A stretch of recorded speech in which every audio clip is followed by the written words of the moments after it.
Sure. All right, welcome to the YouTube channel today with Nyan Preder, guest that I'm really excited about. Also coming from the state of Washington with Austin Overbilling, one of my great friends. Nyan, a legend, almost like a mythical legend at this point in a lot of people's eyes, including myself. Like, how is this even possible, what he does? Excited to have him on the channel. Nyan, I don't know a ton about you by design. I wanted to have a great conversation and just kind of learn, like, how did this all happen? Where did you come from? That type of thing. But off the top of my head, I believe you're over $500,000 in sales now. Is that right? That's correct. 2.5 years selling Cutco. Just about.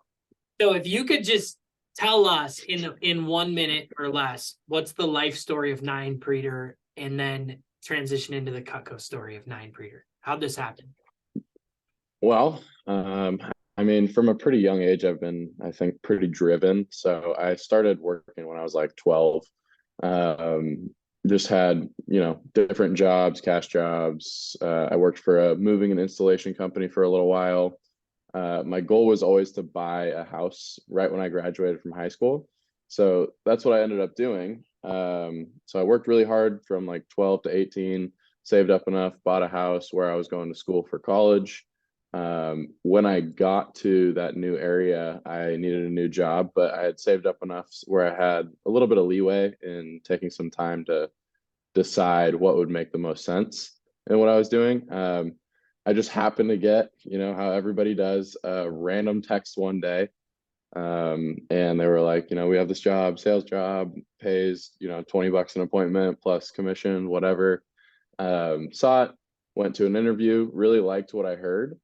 And so just sort of jumped right in with it. I had a 22K fast start, so jumped off pretty much into the deep end, won that Mexico trip right off the bat. And I mean, it's been nothing but good things since then. I mean, pretty much up and coming. I branched one of the summers. It was a really good experience. Was number one in the West Coast for the branch. And then following that was like my big sales year last year, where I did about 400 and won the Silver Cup.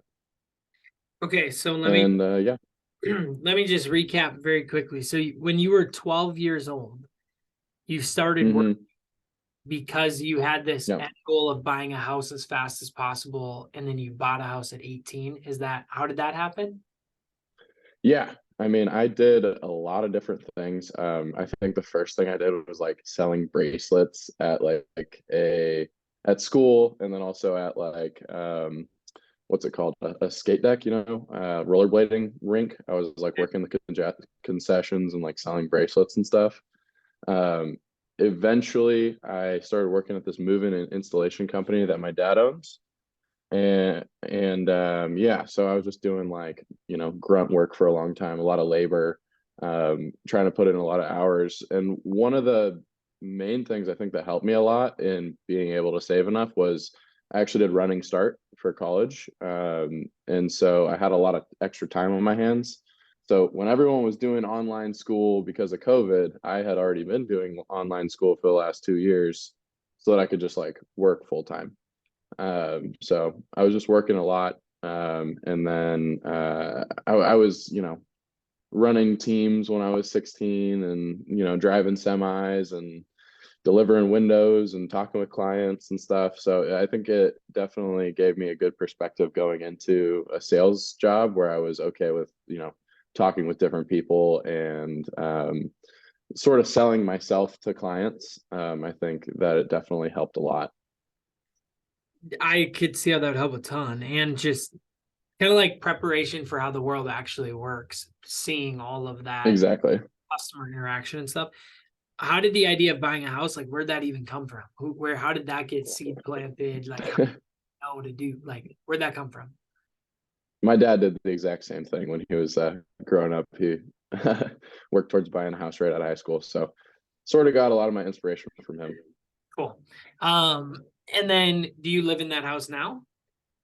Or what do you do? No, it's actually rented out. Okay.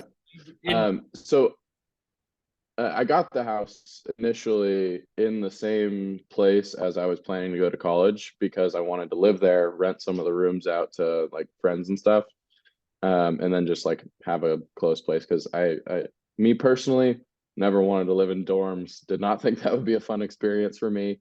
So decided that this made a lot more sense. Buy somewhere where I could live in it the first year, get all those tax benefits and stuff, and then rent it out thereafter. So that was what I did. Cool. So you're like house hacked it for a year and then moved out. Now you just get rental income on it. Cool. Exactly. Awesome path, and one that I don't think I've ever met someone who did it at 18 going into college. So it's pretty awesome. You had, I mean, nod to your dad for kind of like showing you the path a little bit. With that is pretty cool. Totally. So then Cutco found you 20, was that the end of 2020? Or Yes. I believe that would be, or yeah, no. It'd be the end of 2020. It was like October, I think. Okay. And then 2020. Sold 22K in your fast start. So for those that don't understand completely what a fast, that's the first 10 days on the job. The top 1% of people sell 10K in their fast start.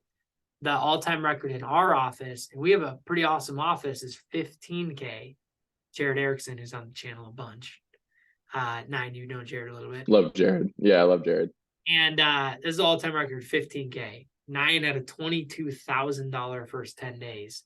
How did that happen? Like short version, like what contributed to that? I eat, slept, and breathe Cutco for 10 days, and I can definitely say it was a lot. And the people I was living with were definitely annoyed with me at this point because, you know, walls are thin. They hear me doing these presentations all day long. It was something where like Austin sort of lit a fire up under me when we were doing training and stuff, and he's like, yeah, you know, and I'm sure this happens all the time. I think he had mentioned this, but like he was like, yeah, there's 10K, there's 20K. I was like, okay, well, I'm gonna hit 20K, and I was just like, fully, that's what I was gonna do, 100%. Knew I was gonna do it, and he was like, yeah, okay, sure. And then I had like 16 appointments in the first like, you know, weekend or whatever, and I was just selling set after set after set after set. And just kept getting a ton of leads, kept scheduling them right away. And I think I did 54 appointments in the first 10 days. So, I mean, it was a pretty good amount. And actually, something I always forget, I was in finals week. So I was in finals week of college, or I guess it was midterms maybe. But yeah, I was in big testing week, and I did that while studying at the same time. But yeah, I think it was just, you know, I was just reading the script. I remember doing a lot of things differently and being super bad at the job still, but it was just, I mean, they have a system in place, and if you follow it and you just do a lot of it, you're going to do well, you know? Yeah. So I love like you did, was it 56 or 54? What'd you say? 54. Yeah. 54 appointments. So 54 appointments equaled 22K for you. I feel like the reality is if almost anybody did 54 repetitions of that demo in 10 days, that compacted and super coachable, I think almost anybody could do that, but people don't do it. People don't. 100%. No. The volume is there. You're a volume guy. I know that you said, yeah, for Aruba, it's like you're back in the grind mode. Just a little bit of perspective on last year. So actually, I don't want to skip your branch. So you sold 22K fast start, and then the year of 2021. When did you branch? Was it the next summer then? Yeah, it was literally that upcoming summer. And actually, something I did want to mention, I feel like it's important for people that are watching, is not only did I do all those appointments and stuff, but I was calling Austin more than like you could even imagine. I was calling him every 30 minutes maybe, or like every hour, every day of my fast start. So like I was getting a lot of coaching throughout the whole thing. So that was definitely helpful. Makes a lot of sense. So he was not only probably coaching, but also helping manage the emotions of like 54 calls that went either great or not what you expected? Yeah, 100%. Cool. So then Yeah, that, I think I was out of people I knew within like the first like 4 days. and you were calling at that point referrals of people? Yeah, just calling Cool. How whoever I was referred to. how did you, so this is something I feel like a lot that anybody would get value from this. How did you, like, what are 3 tips you would have on referrals? Like going from now you have unlimited people you could sell Cutco to essentially. Like, how do you get to that point? Like, how do you get over the hump of not having people to call? hmm Um, so I mean, when you're really focusing on it, you master the scripts. I think mastering the scripts with anything in Cutco is like one of the most important things. And then just really making them your own. Like it doesn't have to be the script if you're a master of it. Um, because I followed the scripts like to a T for the first like whole year.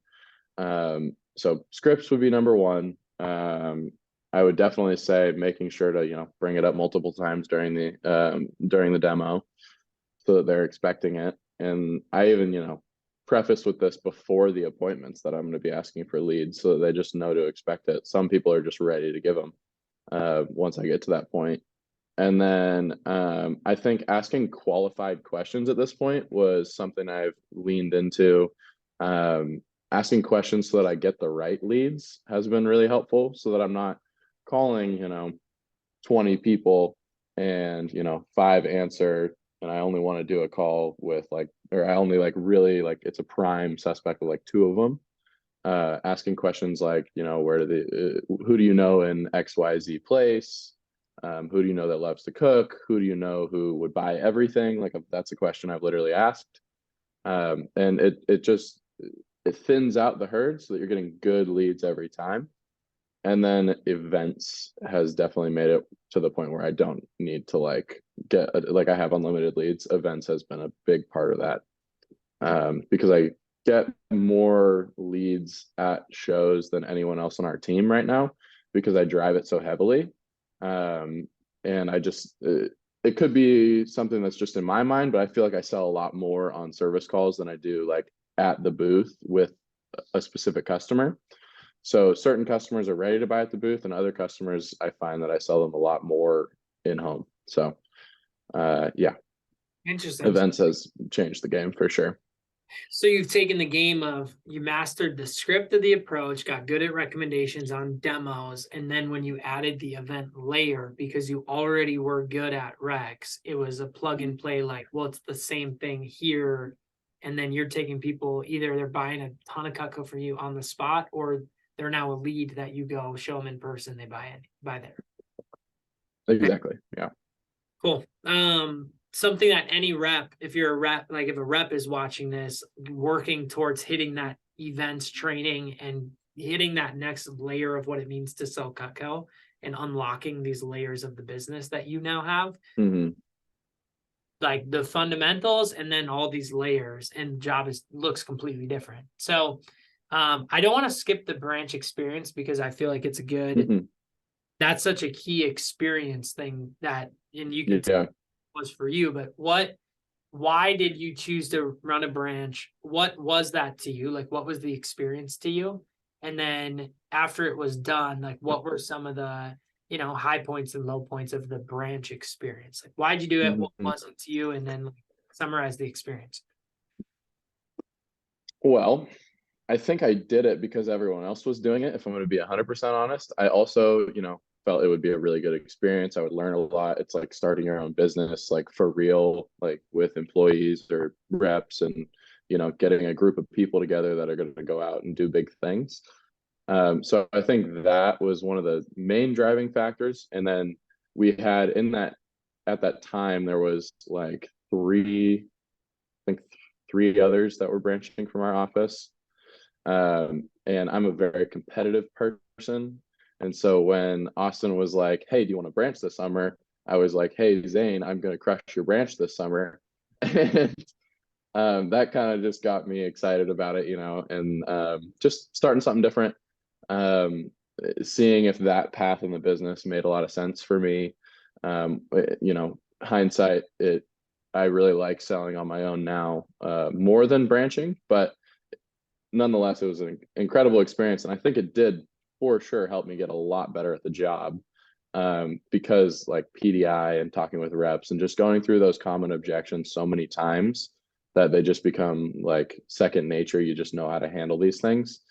It was also just really cool to see how many people I was able to like bring to one thing and like help make them money, which was really cool.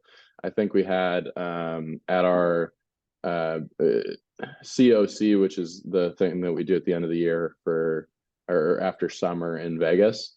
I had like 3 reps there, which was really cool. And just like seeing, because it was a COVID year, just seeing like them for the first time really and like getting to connect with them was like a really cool experience. But yeah, I worked super hard at recruiting for like I want to say the first because I really did get thrown into it kind of late. It was like April when I got the hey, you want to go branch, and then May was branch. So yeah, it was like the last minute for sure. I literally lived at Austin's house for the summer because yeah, I was just like same way that I approached the fast start. I was asking questions constantly, making sure that my business was running, and so it was just a like props to him for putting up with me for that long of a period. I was literally living on his couch, just recruiting a lot and doing a lot of PDI, and running trainings over the weekend, which was just it was honestly a lot of fun. It got me a lot closer with my team in Bellevue. It brought some really cool new people into the business. And yeah, I just got to meet a lot of people and coach them up and teach them what I had learned. And yeah, it was just really fun. Yeah. So then at the end of your branch, what was the transition point for you from like, yeah, I loved selling Cutco. This branch experience was great. And at what point from like all 2021 to early 2022 was the I'm going all in? Like what was the transition to what you did last year? Because we'll get to Yeah. like how much you sold and all of that in a little bit, but how did that transition happen? Well, I think the first thing that played a role was after branch, because your branch sales count towards your personal. I was now making 50%, and that was awesome. And so my first goal was simply just to sell enough to become a CSP within that calendar year. So same year as branch, sell enough to become a CSP, right? So that's what I did. I literally barely squeaked by. So barely became a CSP. Cutco sales professional. Was really excited about like what that meant and what I could now like earn for myself. And actually, I think what had a bigger impact in me performing so well was those couple of months leading up to it, because I was still in school. I was actually doing a double course load for the remainder of those couple of quarters, because I wanted to get done with college like as soon as possible and just start like selling. So really I didn't sell that much in the first few months, but I did work like crazy. So basically my day, every single day for like 5 months or something, was wake up at like 4:30, eat a ton, go to the gym for like 2-3 hours, and then school until like 8 p.m. on weekdays. And then Friday was a little different. Saturday, Sunday was a little different, but basically that's what I was doing every single day. And I think that played a big role in me just being okay with like locking in for long periods of time and like working hard the whole time. So finished college, really wanted to start making some money because I literally only sold like 24,000 in the spring campaign. Really wanted to start making some money. Yeah. Wow. Okay. So we're talking like June week 1, I was at like 30. Wow. I didn't. So like halfway through the year, yeah. They had this on my silver cup when I was giving my talk and stuff. They had it on the board just like each month, because you could see it was like nothing, nothing, nothing, nothing, nothing, and then just like shot out of nowhere. I'm curious Yeah, first. go ahead. So your path is, I want to draw it out. I want to just for a second here. So if we drew Yeah, out please. how this happened, because I think it's what I love to do, at least for my people, is show them how just everyone's path is just insanely different. Like it's your path compared to Jared's path, wildly different, but you're in like almost the same place now, except you might double them in sales this year. I don't know what your goal is or whatever. Austin said $1 million. With that. But like you started here, this was fall 2019, right? Fall Yeah, or 2020. or oh, so you started fall. Right? Yeah. Yes. Yeah. And then by April, you were open, you committed to branch. So like May of 21 was branch. By June of 22, this is when you like stepped on the gas pedal. Is that right? Correct. I found a system and it worked really well. Yeah, I'm excited to talk about that system in a second. Just to finish this little chart. So between fall 2020 and June of 2022, you know what your personal sales were in that window? Because Are we that counting branch? um Or yeah, are we counting branch? let's count the branch in this. So if we count the branch, then I guess that would put me around 150, 160 to 180, somewhere in there. Because I guess there was like 30K from 22, and then like 30K from 20, and then branch was like 100. So yeah, I think it was like 100, 160-ish. Yeah. So this was almost 2 years. This was like 20 months. 20 months count branch, 160K. Between June, July, August, September, October, November, December. So that was 7 months. What did you sell in those 7 months last year? Probably, because that does take away the beginning, probably like 370. Just personal. 360, 370. Yeah, that's all personal. 370,000 just personal selling. That's Gotta have it bolded. Awesome to look at, right? Mm-hmm. So I think I'm excited to see this year's. Let's factor this here. And so what's important, I think, for people to see is success. It doesn't matter the industry is not linear. It never is linear. Like your path literally is like, and then it's like here, but really I can't even draw if you like sell $1 million, it's like this is even like higher. It literally is like so straight up. This is like this stretch is like a rocket taking off, and now you've got this thing humming. How'd this happen? Like that is, even for me, for one person, almost like an unfathomable. That's like 50K a month. How did that? Yeah. How does that happen? Well, part of it definitely has to do with me coaching with Rob Brandt. He played a big impact, and Jared was coaching with him too.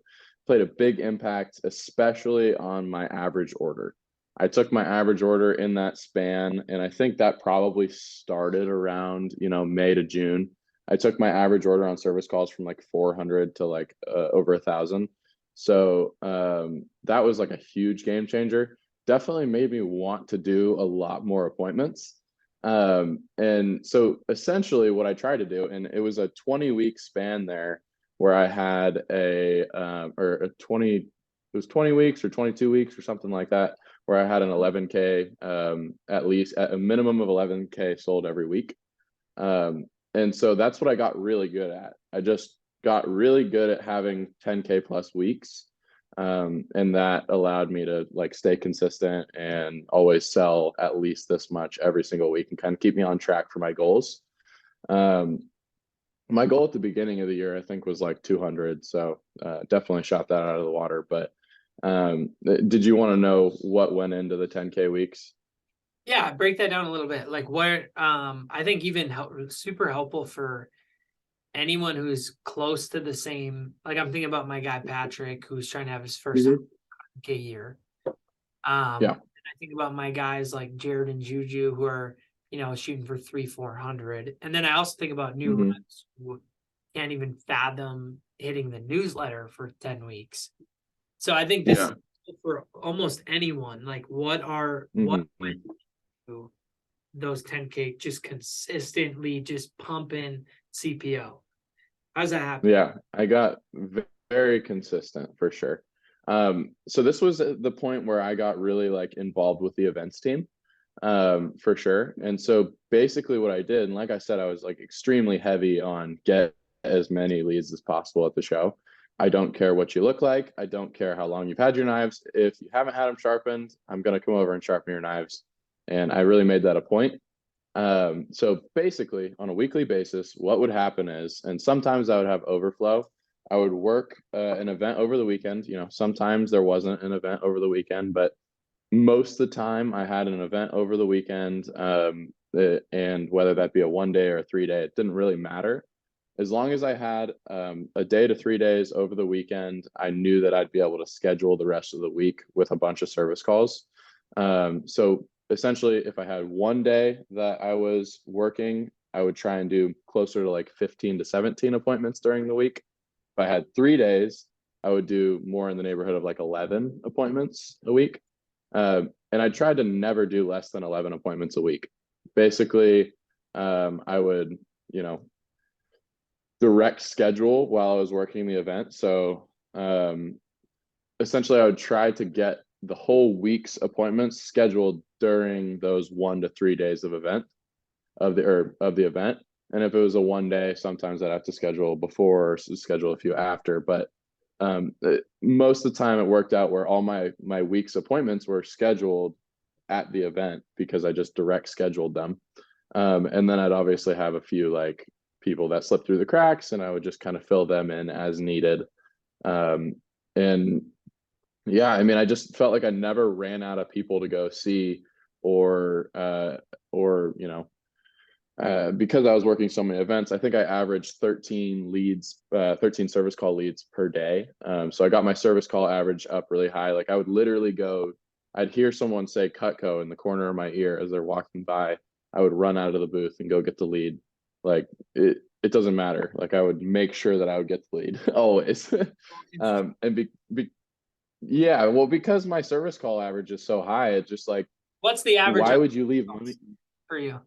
It's this year it's like 1,300. I think last year from like June on it was about 1,100.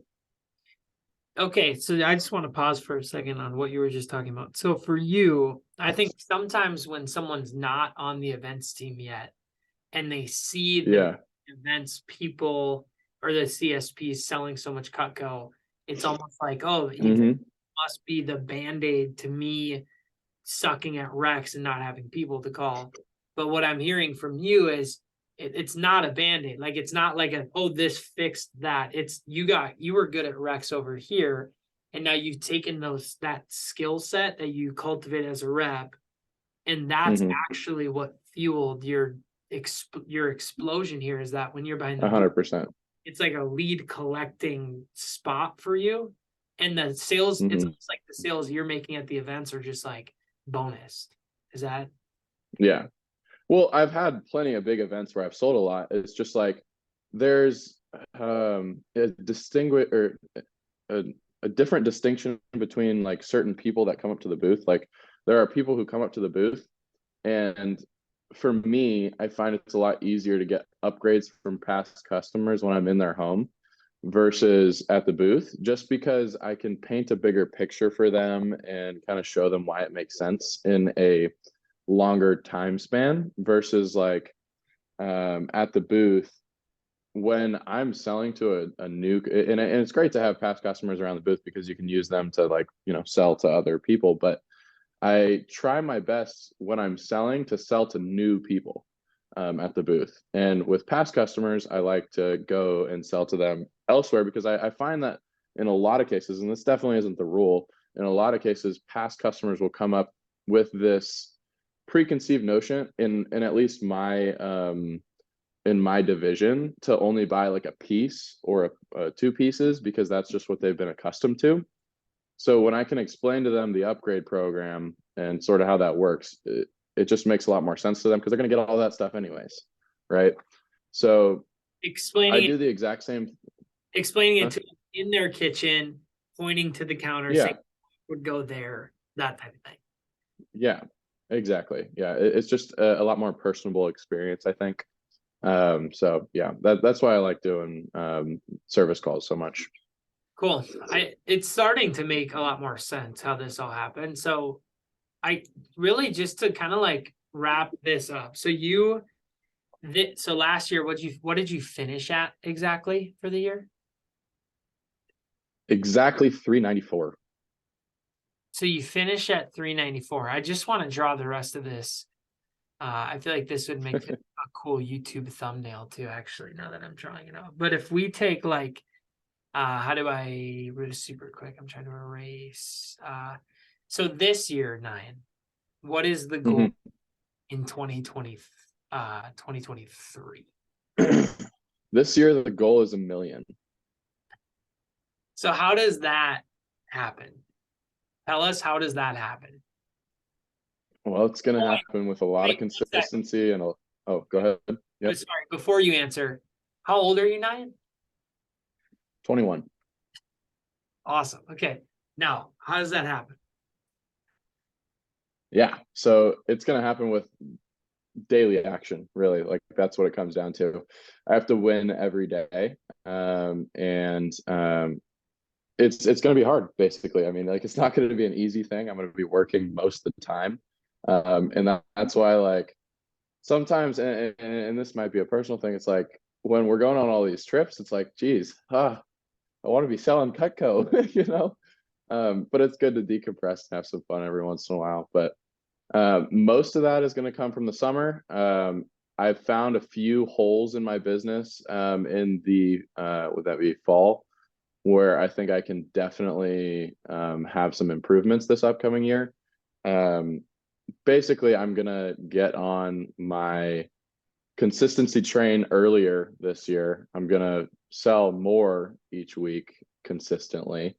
I'm gonna be doing more events now that I'm at a higher, position in the events team where I can do, more of those key events and like the good events where I'm gonna sell a lot at and get a lot of leads in ones that are closer to home as well.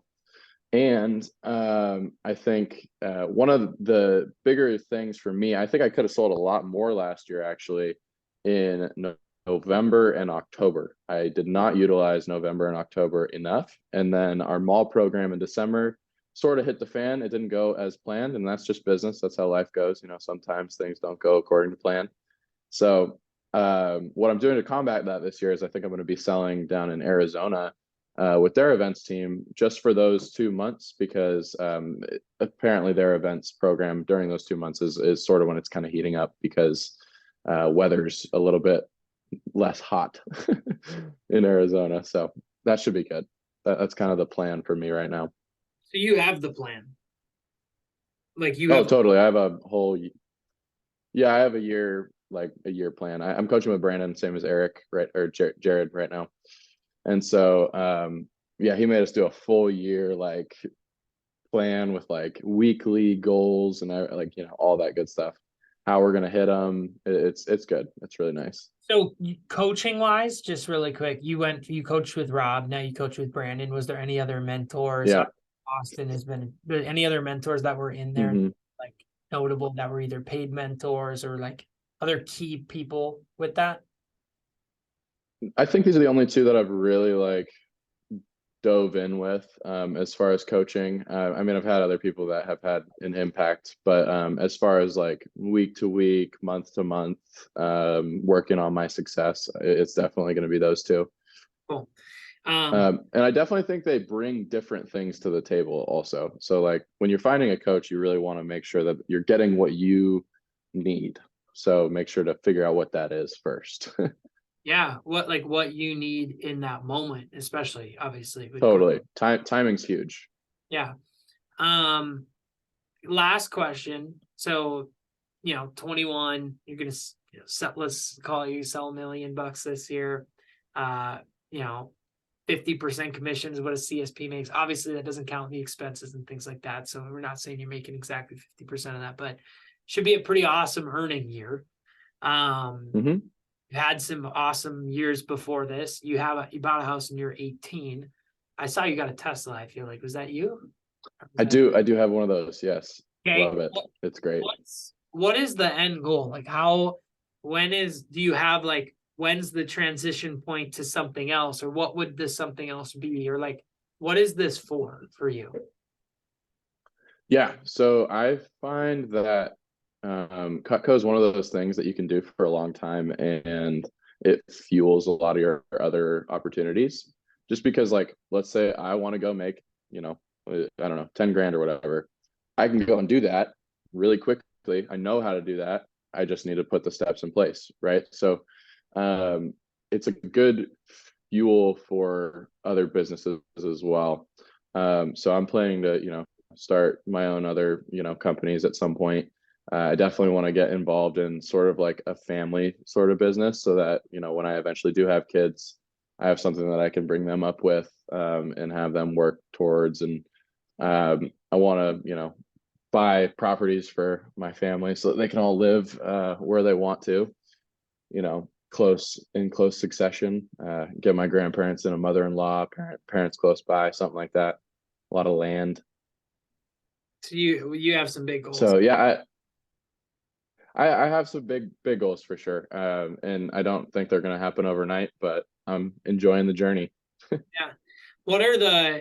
And then really, like, last question. So for someone who is using this as a stepping stone, whereas maybe they don't have the same entrepreneurial like dream as you do with starting a company or buying companies or buying assets or houses or whatever, but maybe just using this as a stepping stone, what do you think are the top, for you in your eyes, like the top 3 skills that you would say to just suck from this while you're here, that you've got rep, branch, and now CSP? Like, what do you feel like are the most impactful skills to take from this while someone's here?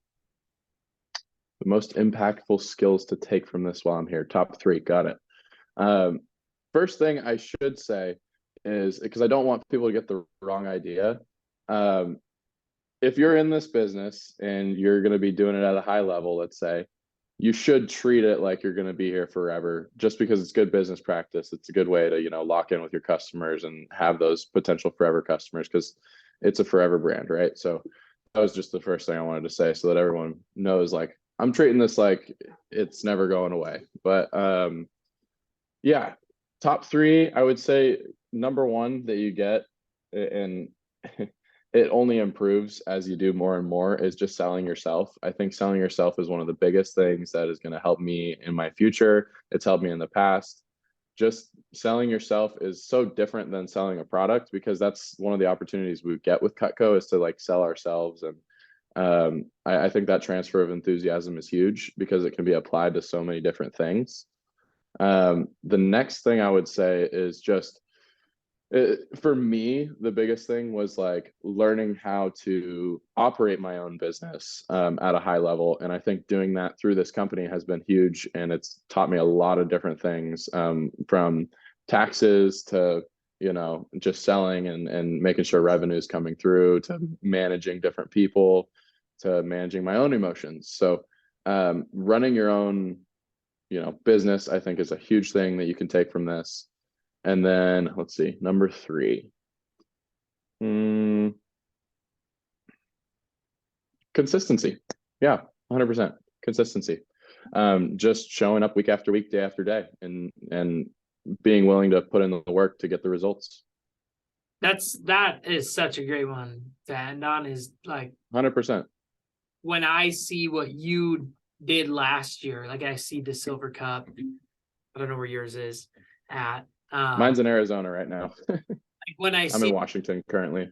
See the cup, and I see the numbers on the sales report, and Austin, tells me your goal for the year, and then I start this, recording with it's unfathomable to me. Like, how does this even happen?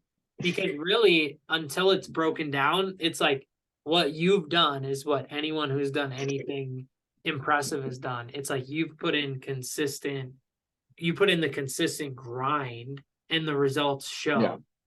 And so even some of those questions I asked you where it's like, well, what happened during those 3 months? It wasn't actually those 3 months. It was like everything you did for years before that. Yeah. Leads up. So I think that is a great point to end on, is especially if someone's newer watching this, or someone who's not selling Cutco and sees this and is trying to understand how this happens, is like Nyan showed up to training, put in the work for 10 straight days in his fast start, and then put in the work 8 straight months for your branch, and then worked your whole branch and grinded. And then you grinded that transition of in classes, in school, you taking like a double course load or whatever. Yeah, and for those who know, 12 is a normal quarter. I was taking 24. And then you put in all the work from May to August to like find your flow, and then boom, fall last year, you take off like a rocket ship, and like that all happens in flow of you just keep putting in that work. Dude, what a fun like journey to watch. And for anyone who's seen the video with Kaya, that's Nyan's cousin. So Nyan is the cousin on that video that kind of paved the way. So I'm sure it also feels pretty cool to see Kaya come in and like, Oh, it's so cool. yeah. Well, we just came back from Puerto Vallarta and she was there, which was like insane. So like she's at the first company trip that she could have gone on, and I was there too, and we were just having a blast. I mean, it's just really cool for sure. Yeah. Okay. Well, thank you, Nyan. I appreciate the time. We both got to get back to work, and I'm glad we can make this happen. So good luck this year, and Yeah, absolutely. we'll talk to you next time. YouTube, like this, share it, share the journey, and please click subscribe. I'm trying to get to 1,000. That's me goal sharing by the end of the year. So Nyan, talk to you soon. Thanks, man. Good to